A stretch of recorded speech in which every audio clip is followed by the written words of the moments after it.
Good morning, good afternoon, and good evening once again to our truly global network. I can see we've got some early birds from the UK with us this morning. Hi, Dave from Bristol, Claire from York, which is just around the corner from me, who's also looking forward to this session, and Gary from very wet Plymouth. It's also very wet up in York, Gary, so I feel you. Where has the sunshine gone? But thank you for joining us for episode 2 of SIAM in Action, Real Stories, Real People. And while we let the team just have a little bit of a warm up behind the scenes, it's great to see you all dropping in your locations so we can see where everybody's joining from today. If you have joined us and you haven't had a chance to put anything in the chat, you can see that the locations are featured on our interactive map, and we would love to see what global network we've got today. Nice to see more of you joining us. We had a great representation from Australia last episode. I was going to say last year. Hello, Gail. Gail will be joining us for a future episode, so stay tuned for that. Max, I'm very jealous that you're in the UAE. We do need a specific city, though, to get you featured on our map, so let us know whereabouts you're joining from. I've also been prompted by Barry behind the scenes that I'm clearly British because I'm talking about the weather. So I'll move on and I'll give you a little update of where we're at from our last episode. So we've had 125 new members in the community, which takes us to 3,680 now, spread across the globe. A number of new countries. We've had UK, Japan, Singapore, UAE, Max, that might be you, Mexico, Chile, Qatar, again, Max, maybe you. So thank you for joining us. And if you've not quite joined us yet, feel free to head over to the community. We'll drop some links and QR codes in as part of this episode. But if you've just joined us, keep popping in your location so we can get you featured on the map and compete with the last session and with the wider community. We've also had a number of different industries joined us in the community. So people working in government, healthcare, education, finance, a number of different industries. SIAM is not just in IT. So you can see we've got over 14 industries there and people at a number of different stages in their SIAM journey. So if you are brand new to it, you're in the right place. If you have implemented it, you're planning to implement it, or maybe you're just an advocate for SIAM or you sell it, you're absolutely welcome in the community. So head on over there after this session where we've got the Scopism SIAM Social, and that will be hosted by Michelle Major Goldsmith, who will also probably be joining us today. I can't see her yet, but I can see some of her colleagues. Stacey, nice to see you. Simon, Michiel, Henk, Oliver, and I think I've mentioned the rest of you, but it's great to see you from all over the world. Keep dropping in your locations and the team will start now. So over to you, Neha. Hey, thank you so much, Steph. And that's so brilliant to know the number of new members in the community. And I'm excited to talk to all of you, those who are joining us live on the session today. And a hearty welcome to all of you to SIAM in Actions episode number 2. I'm your host, the curious SIAM enthusiast, Neha Jain. And on today's episode, we will be talking about the value perspective of SIAM. So we will talk about why demonstrating the value of SIAM is important, what is the value of SIAM to a business, and we'll also talk about articulating clearly the value of SIAM when you're talking to the business stakeholders. So that's the gist of what you're going to see in today's episode. And we have a brilliant set of speakers today. They are well-known faces in our SIAM community, though I would still introduce them. Barry, he comes from CGI. He is the ethics architect. He has sharp eyes and very steady hands to ensure that strategic minds are in play in the face of crisis, fostering a culture of integrity. He often navigates with high-stake compliances and transparency challenges, ensuring that he's building a very ethical fortress. And next guest with us today is Ian Clark. He is an experienced practitioner and he's like over 30 years of human-centric solutions as well as service management experience. And he is very well known for his uh, delivery in improving client satisfaction, improving productivity, as well as profitability, and has worked across several global industries in his consulting services. Ian and Barry, welcome back to SIAM in Action. Thank you very much. It's great to be back. Looking forward to this one. Great. So before we start episode 2, those who have missed our episode 1, the episode 1 was about the leadership perspective of SIAM and how the leaders, the business leaders, perceives the value, understand SIAM, what is the first thing that they would have ever known about SIAM. All of those and a lot of practical advices were covered in episode 1. You can find that in our Scopism community as well as its YouTube channel. So feel free to check that back once you're done with our episode 2 today. All right, so quick note to all the audience, you can keep popping in your questions and comments in the chat box as well. We'll try to cover as much as possible in our podcast today. I think, Barry, Ian, we are ready to get the episode started. Ian, let me start with you. We all know that integrated service integration and management, integrated service is something which is always good. Less of headache in managing a lot of internal and external stakeholders. But why do you think it is important to still demonstrate a tangible return on SIAM? Yeah, good question. I think like anything that a company or even an individual is going to adopt and use in their business or in their personal life, it needs to add value.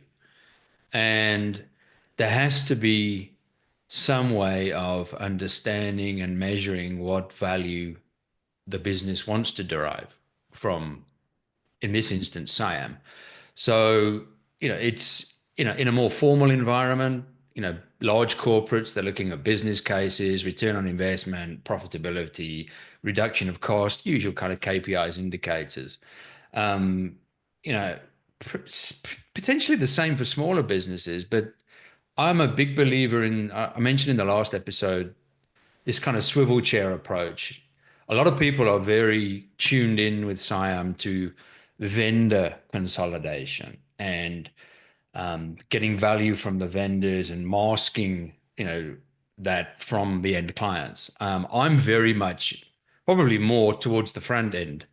I'm more interested in the service, the customer, the experience more than anything that the customer is obtaining from the service provider, and looking at those particular measurements. Are we retaining customers? Are we gaining customers? Are they happy? Are they satisfied? So I certainly see a service integrator in a SIAM model looking at those tangible measurements, not just from an IT point of view.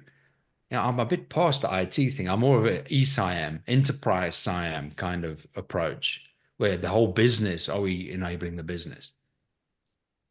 Very interesting concept of enterprise SIAM. And Barry, what would be your take to this question? Yeah, it is. Obviously I'm going to agree with everything Ian said there about the whole list of benefits that were reeled off, such as reduced risk and so on and so forth. I think it's important because SIAM is going to be a new model to many people. And so, from a credibility standpoint, I think it's massively important that it does display some tangible returns if it's something you want to have a lifespan, and it's going to be something that will be around for something that's around for some time until, maybe in 15 years' time when we've retired, maybe, Ian, then everything goes back to having one megalithic provider doing everything for you, but we won't care by then. But certainly SIAM's a new model from that standpoint. I'd probably also add that when you do show measurable benefits in any in any implementation, in any program, in any project, then it's absolutely going to build confidence for the people using it. So from that perspective, it's important. And I think my final point would be that in terms of that longevity and supporting continual improvement, SIAM's got to continue to show tangible return. It evolves as the business evolves. And that probably links into Ian's point there about moving from the IT to the more sort of enterprise SIAM model. Okay, interesting. So talking about enterprise SIAM, Ian, you have worked with a lot of SMB organization. And when we are talking about enterprise SIAM, what is their perception of SIAM and what do they see obvious value coming from SIAM? If you can just share, how does that work for an SMB organization? Yeah, I think a really good example of that, Neha, is I've recently, and still am actually, doing a bit of work with a health and wellness organization. They're a small company. We're talking 20 odd employees, and they have actually appointed an integrator individual within the organization. And again, it's not a formal SIAM implementation. It's not that they don't know it as SIAM. They just said, oh, this makes sense. And let's have an integrator. And that integrator works with the employees in the different areas within the business to ensure that their online platform is configured to the businesses and individuals that access that content, to make sure their experiences that they are having with that platform. So it's almost like they've started to map customer journeys through the platform and map on these are the services and individuals that get involved in this. That's kind of like the SLA. But they're now layering on, and this is the integrator's responsibility, they're layering on, can we measure the experience? That's where they're going to customer experience. So it's not just about, yeah, the platform's up and it's got this content and it's doing this, but as a business, we want more clients and we get more clients from word of mouth and so on. So, I mean, they're a tiny kind of, if you want to use the term tiny company, but in terms of the level of maturity and thinking that they're applying, they are actually using SIAM principles, practices to actually make a difference to the community that they are serving, so to speak. And they are working towards actually measuring that. Absolutely. Okay, all right. So it's not just integrating the systems and making things happen, but it's also developing the right value to their end customers. And common example that shared is in terms of improving their experience. And I see a very brilliant question coming in from the audience as well. Have we seen a growth in focus of new customers who are asking more business-centric outcome from SIAM rather than just IT service management? Yeah, from my perspective, absolutely. The guys I'm working with closer than anyone it's not an IT thing at all. It's a business thing.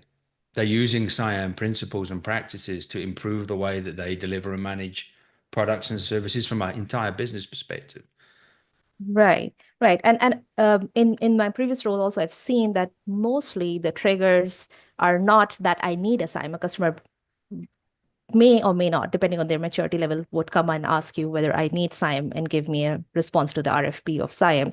These are majorly getting triggered from either regulatory changes driven by the industry or geography, post-merger acquisitions to consolidate their providers, cost optimizations, especially in telcos, or probably they're rationalizing their application portfolio. So this keeps happening even in the subset of a larger organization. And I believe, Barry, if you can throw in your perspective, how does SIAM value gets perceived and worked for a large global organization? Yeah, a lot of something you said just resonated with me there, Neha, where you talked about a trigger.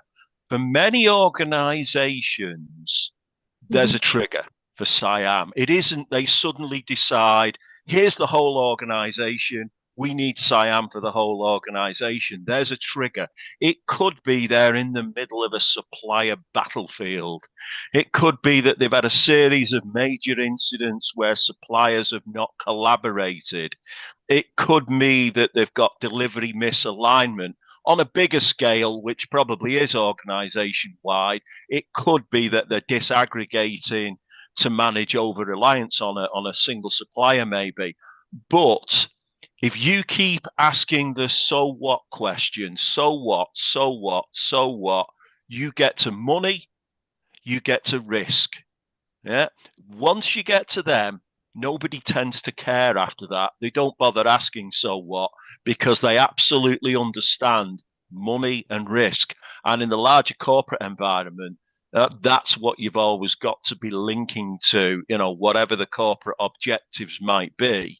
Even if it's non-profit making organizations, working with charities and so on, it's the amount of money that they get from people, from donations, that they can channel directly back into the charity and not use for operating costs.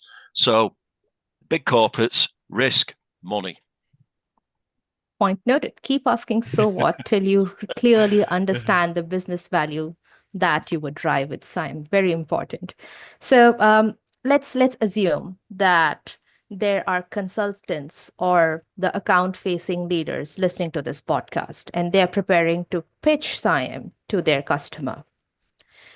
What steps should they take to prepare for the pitch? And if you can just bring in the flavor of, would it vary, Barry, if I can ask you this question, would it vary based on which industry the customer belongs to? Would it vary based on what trigger is actually making them interested in SIAM?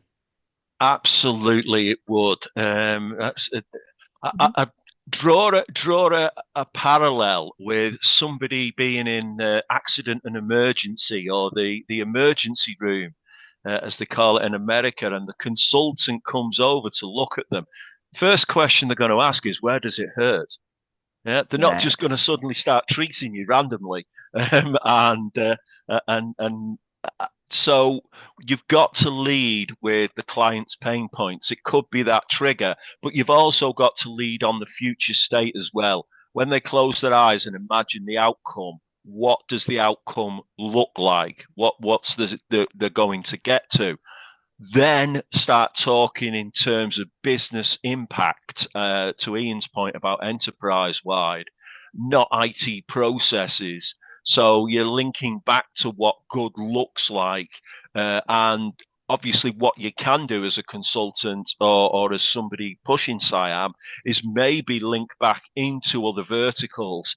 And then and only then you introduce SIAM, but not in the traditional story sense as the hero with a big S on the front, Super SIAM, but more as the enabler.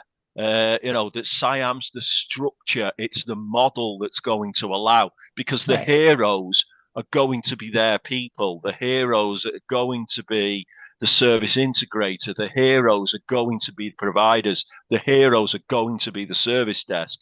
SIAM's the enabler. So that's the pitch. Whatever you do, don't lead with SIAM unless you've been absolutely specifically guided that way by the client. Interesting. So we understand the pain point, we understand the providers, we understand the people. So it is a holistic approach we should take. And so I'll build up on the story. So the same account leader or consultant who is now preparing for the pitch, let's assume they have collected the industry knowledge of the customer, understood the trends which could be causing the pain points, they understand the providers that they're coming to us with. If Ian, I can ask you to give a specific industry example through which you can help us to break this down and go a little deeper in order to help us understand the business impact SIAM can create. I think there's one particular client that comes to mind, and I'm going to, again, totally back up what Barry's been saying. Mm-hmm. They are an IT service provider working in a large kind of in this industry. It's a mining industry, and they were triggered essentially by pain points again from business. So poor productivity, a lack of, literally, for want of a better word, not getting enough volume out of the ground. So these were all business risks and pain points that were appearing, and every organization within this entire enterprise was tasked with unpacking why do they believe this is happening from their perspective. And they actually did kind of it's almost like a cascade mapping, down into IT. And they actually came up with inadequate support from IT in terms of break fix were causing big downtime, a lack of understanding of what the actual business KPIs were and what the business was trying to achieve. So these were kind of generic business pain points that the business came to every organizational entity with and said, look, what do you think? And the guys dug into the data and looked at the information, and they came out with I use the term silocytis. So they actually came down with the the dreaded disease of silocytis was causing a massive issue with break fix process, knowledge sharing, and then I can go on at length about this particular instance, but what they asked me to do was, what would I suggest? Now, I didn't say SIAM. I kind of said, listen, I think you need to start breaking down this silocytis. So I would try and create a little area that can kind of like an integrator. I didn't call it that, but looking across functionally to provide this information and dig into the issues that were causing the downtime, that were causing the conveyor belts to break on the mine, which was causing the issue with the productivity. So it's all contextual. But I think there's a question in the audience about ITIL and SIAM and COVID, and I think any good consultant would say, okay, well, which of the best of these different frameworks can I utilize in my toolbox to help remedy this particular situation? So there's not one versus the other. It's, well, an integrator in SIAM is great, but also these particular practices from ITIL and COVID, from a governance point of view, let's put those together in a little way and put that in place, because that will help. So, you use a combination. Yeah. So that's a real life kind of issue that happened last year, actually, with this particular client. Interesting. And thank you for addressing the question from the audience as well. And there's another interesting one. So Barry and whoever is comfortable with this one, do we see a difference when we're proposing the business alignment and business value to a public sector customer versus a private sector? Yeah, to be honest, I don't think you can stereotype private sector, public sector, third sector, charities. They've got similar concerns. They will have similar constraints. But every organization, I think it's rare you go into an organization and you see, certainly when you're as been around as much as some of us guys have been around, it's rare that you go in and see something new and something unique. But what you always see is a unique set of circumstances. So it's like having 50 pieces of Lego and giving it to the children. They're all going to use exactly the same pieces, but they'll all build something different. And so it's being able to go in there and you've got an idea the kind of challenges that they will be facing. For example, in the UK at the moment, there's a lot of higher education organisations, universities facing funding challenges because of a drop-off in overseas students. And if you look at it from that perspective, then they're all facing the same sort of issues, but some more than others, because some rely on research more than they rely on students and vice versa. So I don't think you can typify what it's going to be like in any organization. You've got to go in with almost with a blank sheet and then start to draw what the particular issues are for that organization. Brilliant. So the message is treat every situation uniquely and Absolutely. understand the situation before addressing with a SIAM solution. And Gary Williams, that was a brilliant question, by the way, about comparing public versus private sector. Did anything from Scopism committee or otherwise that helped you in order to put a business case together? Do you refer to anything back in the community or otherwise when you're trying to put a value proposition to the customer? Ian, Barry, if you want to highlight anything and I see it's already highlighted in our screen. Barry, do you want to take that one? Yeah, sure. So in terms of from highlighting, actually, there's an interesting point here that if you the SIAM pitch deck that is part of the community, we've got a set of questions, and I think there's around about 15 or 20 questions when we put the pitch deck together that say if you answer yes to more than one or two of these, it's a little bit corny in terms of, it's almost like selling car insurance. If you answer yes to one or two of these, you need Acme car insurance. But from that perspective, there's a lot of questions in there. Are you having problems getting your suppliers to collaborate? Are your contracts misaligned to your SLAs? So wherever the trigger points are, they'd obviously be part of the value proposition you're putting together.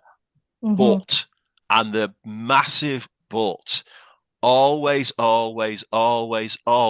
check and frame it in the customer's language, frame it in the organization's language that you're going to be doing. Don't use SIAM psychobabble, if there's such a phrase. Keep it. I've got a really a tactic that I use. Just used in a recent client engagement.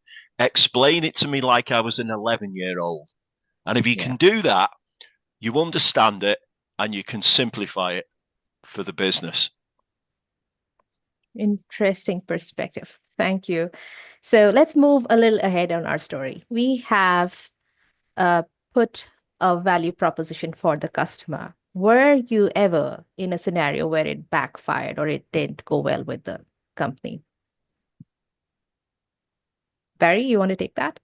Yeah, sure. I guess the unsuccessful business case, I think the business case starts before you even sit down in front of your laptop to write it. It's about hearts and minds from day one. So pure compliance-led business cases never gain any traction unless the customer's need is absolutely about compliance. So, when you're putting the business case together, I think that there's probably two rules that I'd always abide by. Number one, make sure what you're putting together as a business case and as a solution isn't the classic SIAM being a solution looking for the problem. Yeah, it's that whole when you've got a new hammer, everything looks like a nail. So make sure that SIAM isn't a solution looking for a problem, that it actually addresses what the customer angst is. And the other one is, and I know there's always the want to and the desire to do this in a business case. The absolute worst case scenario in your business case is over-promising and under-delivering. Very much. So, Ian, how about this SMB customers? I assume that not everybody would release an RFP. How do you go about SMB, and does it ever backfire when we talk about SIAM in an SMB organization? Yeah, I think from experience, again, this kind of links into the question about public-private as well, Yeah. a little bit. What I've found from a justification and business case for a service improvement, or SIAM, experience management improvement, whatever it may be, is small industry, small business need wins quick. They don't have the resources that the big corporates do to, this is going to take 12 months and we'll start to see some kind of benefit in month 6, blah, blah, blah, blah. Yeah, these guys are like, I need to see some tangible return within a month, and then another month, and then I want more in the next month, and so on. So it has to be contextual. It has to be very targeted. And I've always, with a business case in those industries, tried to make it tiered or phased. After phase 1 of a month, we expect this to be in place and happening, which is benefit. We'll review and then adjust if we need to. Yeah. So that's just from a small medium business. One thing I found, just touching back on the public-private, in this region, there are, to my knowledge, 0 SIAM adoptions in the public sector. Okay. In private sector, there are plenty.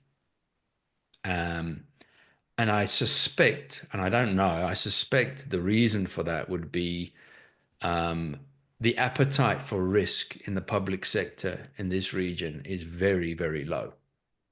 All right. So in private sector, it seems to be a bigger appetite for risk. They're willing to invest a little bit of resource and money, in potentially investing in this business case and to see if it does make a difference. In the public sector here, which is, I think, different in the UK, Barry. I know in the UK specifically, public sector have been practicing SIAM for a long time, I think. Why do you think that's the case? Because they don't do it here. One might say that it was almost it became the solution to the big monolithic contracts in the UK that were rife in government at the time. They were signing in the early 2000s. They were signing 15-year contracts. Oh wow! Okay. Genuinely. And there was this idea that actually, best of breed could be more smaller UK organisations get a piece of the pie. But if we do that best of breed, we kind of need some way of making sure that they all play nicely together in the sandpit. And SIAM was born. So I think it was the necessity of meeting a government, a government order. Then that was probably some of the initial driver for SIAM. Interesting. And I see Simon commenting about Australia, where he sees that there are many SIAM adoption in the public sector as compared to private. So interesting. The topic that's introduced about public and private, I believe, is also largely driven by, I believe, 2 things, and I would ask you to comment on that. As one is the maturity level of where they are, and secondly, the regulators in the country. What are the new regulations that are coming out? And especially when we are talking about regulations, we are looking at Japan coming out with Society 5.0. Everything has to be digital. We are talking about huge banking authorities regulation coming out in Europe, in many parts of the entire globe, right? Do you think that regulatories is also a major trigger for adopting SIAM? I don't see it as a trigger for adopting SIAM. I don't see regulatory. I see control as probably the bigger one, because not all control is necessarily regulatory. So, but I do believe that as and when, if the plans and the rumors about SIAM becoming its own ISO standard, that might well be the tipping point for that. But we don't see regulatory compliance as a big driver, certainly in the UK. Same here, Neha. There was a time where ISO 20000, as an example, was being talked about becoming some kind of regulatory requirement from a public sector perspective, but that never occurred. So yeah, definitely in this region, from my experience, it was specifically with SIAM, it's not a driver or a trigger at all. Okay, that's a good input. So let's go a little bit ahead in our story. So we had proposed, we have handled objections from the customer about the value that we're proposing to the customer. Assuming that now we have proposed the value, how would we ensure that we also help the customer to develop the correct measurement system to measure the value that's proposed in the business case? Any thoughts on that? Barry, do you see any struggles in developing those measurement systems? Yeah, I think so. Because the measurements are kind of subsequent to actually getting the right value proposition. There's a danger. There's a danger when putting a value proposition together, something that includes SIAM or ITIL or COBIT or any other sort of service management framework stroke methodology, then assuming that one size fits all is a big danger. So, for example, if you talk about trying to measure end-to-end visibility of a service, and actually the trigger was supplier accountability, then it's going to be the wrong measures. So in terms of what you're measuring and in terms of your business case, I think I'd probably ask 3 questions. Number 1, is your value proposition solving their top 3 headaches? Or are you just selling the features of SIAM? Number 2 is, can each of the stakeholders close their eyes and see their own win in your message and the ability to measure that win? So it might be the ops lead, it might be the CIO, it could be your procurement team, it could be your supplier management team, your contract team, could be any of them. And something that Ian said particularly resonated with me before when he was talking about the SMB using SIAM principles. Would this still land if they'd never heard of SIAM? Yeah.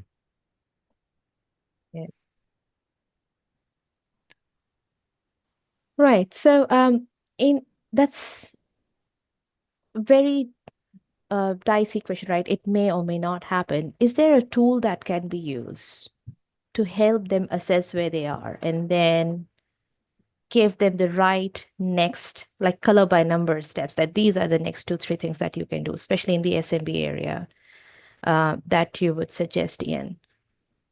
Yeah, look, I think there's a raft of maturity capability assessments out there. There certainly is from a SIAM perspective. But I think, my experience of those is they're great for are you aligned, or do you want to align to best practice, good practice? But I'm so much more, or just as interested in, what is it you are trying to achieve?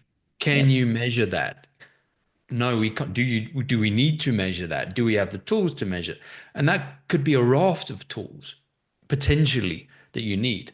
I mean, if you just want to track and measure customer experience and feeling, I mean, there's surveys and there's online questions and data points that you have to consider. Then you move into the services and platforms that need to be up and running to enable that experience.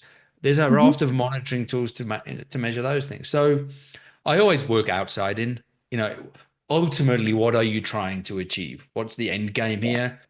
whose context, what's the perspective of that? How does that look? How does it feel? And then always map it back in. And then where do the tools and the people come into that to enable that to happen? And do we have them? It's all part of a good assessment, actually. But in my experience, a lot of companies tend to miss that. They kind of just stick to do you have incident management? Are you measuring uptime? Blah, blah, blah, blah. So, tick, tick, tick, where's the Couldn't context agree and more. perspective in Yeah. that? So I think, the assessments are useful, but as a consultant and as an advisor, I always have to look at what is the client's perspective? What are they really trying to achieve? And map that out and see what do we need to enable Okay. that. So talking about client's perspective, let me turn the tables.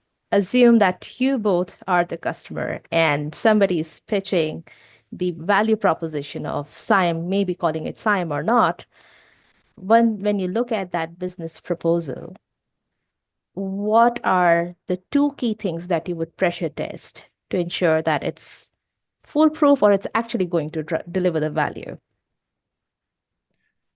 Barry, you want to take that? If I'm sat in the organization Yeah. and I'm the CIO or whatever, I close my eyes and I can imagine this is going to help me sleep at night. That's the acid test. That it actually solves their problems. It isn't just here's everything we know about SIAM on a piece of paper. And I think Ian made a good point there about using the maturity assessments. They are very, very good for putting a level of objectivity onto something that probably feels very subjective to them. Yeah, I'm getting sleepless nights because my suppliers are having religious battles with each other and fighting religious wars with each other. And I need to not have those sleepless nights. So it's putting that level of objectivity on something that feels very subjective for them. Now, one tip I would always give to organizations, and something that I've always done when I've used maturity assessments, is a lot of maturity assessments will ask you the questions. And if you get a no at a particular level of maturity, it doesn't bother asking you the rest.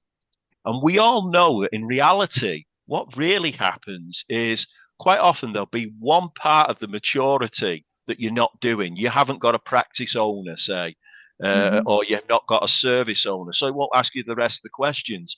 But you're doing all of the other good stuff that's underneath. Ask all of the questions. See which bits are missing. Don't just get to the point that says, well, actually, you're not doing level 2 of maturity. So you cannot be doing anything at level 3. Surprise, surprise. Quite often they are, and even at level 4. But maybe just nobody owning it, or it's not been documented. So from that perspective, be very, very holistic in terms of what you look at, because the things causing it and the triggers and the root causes could come from anywhere. Interesting. Ian? Yeah, 2 words, prove it. So you want to put a whole bunch of words in a business case and say you're going to make me sleep at night? Prove it. So show me where you've done it before. Put it in a sandpit. Put it in place. Prove that this actually what you want to do works. If it works, then let's carry on. Brilliant. So you'll ask for a reference where it's been done earlier. Yeah, I would, but I'd also potentially give whoever is going to be doing this, I'd say, listen, okay, let's take this particular example here. I'll give you a month or two to do what you need to do, and then I'll come back. And if you prove to me that number's gone up, or those people are more productive, or that experience is better, you can prove it, then I'm in. I'll follow you down the path. If you're not going to prove it, then I'm not interested. Yeah, and I've been reminded that we are running short on time, but this has been an excellent discussion. Time flies. Yes, this has been an excellent session today. We covered some really important points, especially talking about not just thinking of SIAM as ITSM, but thinking of it as an enterprise SIAM. We are talking about when we talk about the value don't go with a SIAM hammer, but talk about the SIAM in the customer's language, understand what their pain points are, who their providers are, how their people work, and often psilocybin is the disease that you would find. Am I right on that? Sinusitis, definitely. Terrible, Great. terrible disease. Okay, all right. So, really good set of thoughts that we have gathered today. And I'm sure there are several questions that we were not able to cater. But the good news there is the next episode that will come out in almost a month's time from now would be on business case creation for SIAM. So, we will get into a lot more details on the business case creation in the next episode. So, stay tuned for that and keep looking at our SIAM community. There's a lot of experts. Those questions which were not answered here on the chat today can be answered by the community members. But thank you so much for the wonderful session today, Ian. Thank you so much, Barry. Those insights were really powerful. And I would like to thank the team here as well, who's helping us to put this podcast together. I believe it's a huge success overall. So thank you for your time and have a great day ahead. Signing out. Bye.